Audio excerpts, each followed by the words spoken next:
Here's where we're focusing today. Before we go any further, let's make sure that we're on the same page with this term mindsets. What is that anyway, right? What is this? It's a high frequency term in our field right now.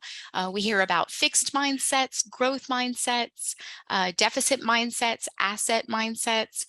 It's important that we understand what they are and which ones we would choose for our students, which ones we need in our schools to ensure that our students are getting what they need. So when we do focus that way, a mindset, let's first define it. It's a set of attitudes you bring to your work.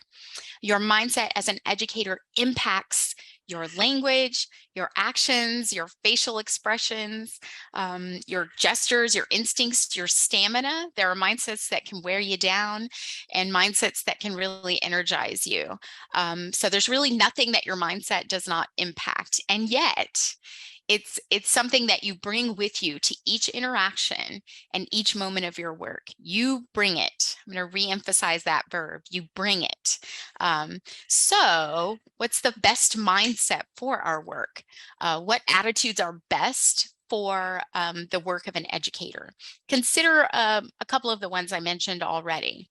Here's what we know: that some mindsets can get in the way of what we're trying to do in our schools every day.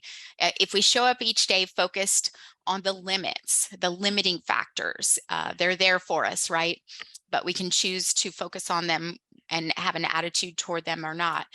We can, if we sit down and plan for instruction with an eye on what students can't do, all of these choices about the attitudes that we bring can impact our work. Whereas if we focus instead on what we have, our strengths, we'll find ourselves energized, engaged, enthusiastic. And we can be focused on the identified needs instead of just seeing those as gaps. We can focus on possibilities instead of limits.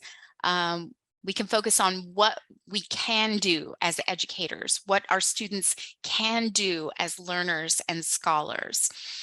There are dedicated, passionate leaders and educators in your school who will be energized when you make visible, explicit leadership moves that proactively lead an asset-based mindset.